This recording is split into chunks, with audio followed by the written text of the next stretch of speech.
আপনি কি জানেন, আপনার শরীরের অতিরিক্ত কোলেস্টেরলের কারণে আপনার হার্ট অ্যাটাক, ব্রেন স্ট্রোক হয়ে অকাল মৃত্যু ঘটতে পারে? হার্ট এবং রক্তনালীর ব্লকের সমাধান কোন রকম মেডিসিন ছাড়াই করতে পারেন। হার্ট অ্যাটাকের মতো বড় বিপদ থেকে মুক্তি পাবেন। ডায়াবেটিস থাকলেও খেতে পারবেন। ওজন কমাতে সহায়তা করবে। কোলেস্টেরল বেশি থাকলে কমাতে সহায়তা করবে। রক্তচাপ বেশি থাকলে কমাতে সহায়তা করবে। শরীর ফিট এবং সতেজ রাখতে সহায়তা করবে। হার্টের রিং পরানো, বাইপাস, ওপেন হার্টের রোগীও সেবন করলে খুব আরাম বোধ করবেন। প্রাপ্ত বয়স্ক যে কোন মানুষ খেতে পারবে।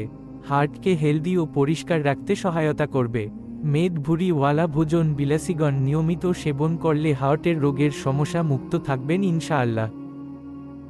ফ্যাটি লিভারের সমস্যার, high pressure, cholesterol, uric acid, IBS এবং গ্যাসের সমস্যা থেকে মুক্ত থাকবেন।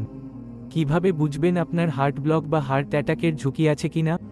হাঁটার সময় বা সিঁড়ি দিয়ে ওঠার সময় বুকের মাঝে চাপ চাপ বা ব্যথার অনুভূতি, একটু দাঁড়িয়ে পড়লেই বুকের চাপ ও ব্যথা কমে যাওয়া, কিছুটা হাঁটলেই অস্বাভাবিক রকম হাঁপিয়ে যাচ্ছেন, একটু বসে বা দাঁড়ালে স্বস্তি মিলছে, হাঁটার সময় চোয়ালে ব্যথা হচ্ছে, হাঁটতে গিয়ে ব্যথা বাম কাঁধ থেকে বা হাতের কনিষ্ঠা পর্যন্ত নেমে আসছে, পরিশ্রম করলেই পিঠের মাঝে ব্যথা হচ্ছে, কারণ ছাড়াই অত্যাধিক দুর্বলতা, অবসন্নতা গ্রাস করেছে, বুকে জ্বালাপোড়া ও ধরফর করে গলা, কপাল ও মাথা ঘাম হওয়া, নিচের দিকে হেলে কিছু করার ও একটু ভারী কিছু বহনের সময় কষ্ট হয়, খাবার হজম না হওয়ার মতো অস্বস্তি লাগে। ভিগোর রেমিডি দুই রকমের হয় থাকে, মধুসহ এবং মধু ছাড়া। ভিগোর সাথে থাকবেন। ধন্যবাদ। ভিডিওটি শেয়ার করে অন্যকে দেখার সুযোগ করে দিন।